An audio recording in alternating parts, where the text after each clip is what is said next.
Alright, everybody. Just sitting in my car before work. I've got a pretty cool thing to show you. Here I have both the mold results for my leather magazine holster trial. These are both kind of the prototypes that I'm thinking about doing. I'm going to tweak the mold so that I get a better result next time, but I think this is a good start. So here we have my CZ75 side-by-side mag pouch. I will trim off the flange and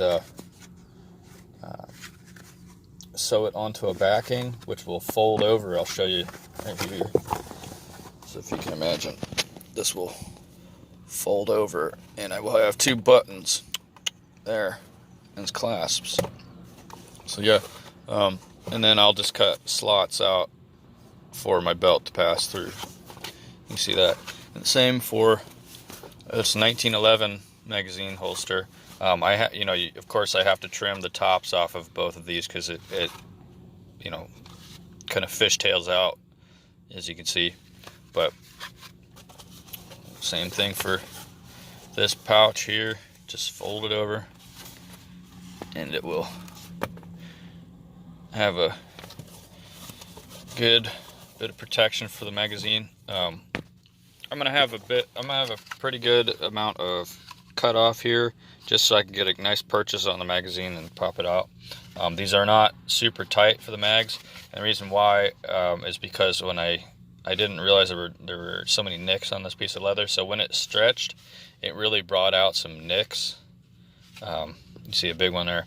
What I'm gonna do is actually just work with this. I'm gonna cut a slot here and here as well on the other one, and just run a thin strip of leather across as a nice little accent piece, and just sew it when I sew the backing onto it. It'll just be like underneath here, and I'll just sew the leather strip across there. So it'll be kind of like a nice little accent, help take care of a little ugly spot. Now that one, I don't know, maybe I can buff it in or whatever, but I don't mind. This is just a little prototype for me, just to carry around, because I keep my CZ mags in my pocket at this point, and that's no bueno. I got this fluid for burnishing that I'm going to be rubbing on the inside of here, and then I'm going to suede line it and then burnish the edges, and then and do the same thing for my backing piece here, and suede line this, and then cut it for the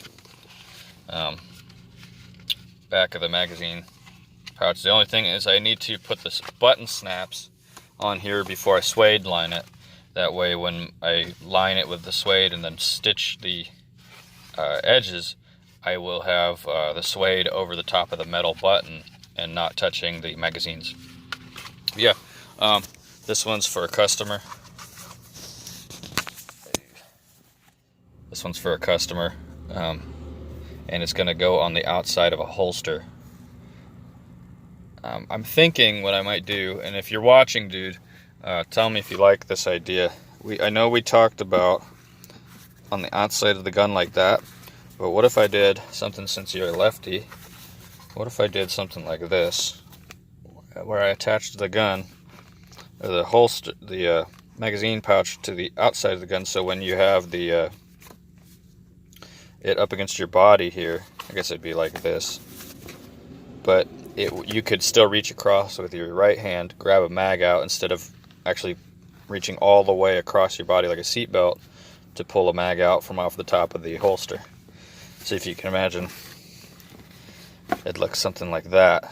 So you'd have a side-by-side magazine pouch and holster itself. Now his is 1911 45. So it's not a CZ75. That was just my example gun. Yeah, let me know what you think. I'm gonna pursue getting a leather stitching machine, because hand stitching everything in a saddle stitch is a pain in the butt. It goes fast because you're using both your hands, but it kind of is a pain in the butt. Same for burnishing. I have a little burnishing tool that I wet the leather and like rub on the edge, and it makes it smooth, but I want to get a little setup where I have like a desk kind of like a bench grinder. It has burnishing tools on it. But that's in the future. The proceeds from this holster from a customer are going to that stitching machine first and foremost, because I can hand burners, it's okay, but hand stitching is a pain in the butt if you're doing a lot of stuff. So with that, I'm gonna leave it there, mute my Cheerios, and then I'm heading to work. I hope you have a good day, and I will talk to you later. Bye.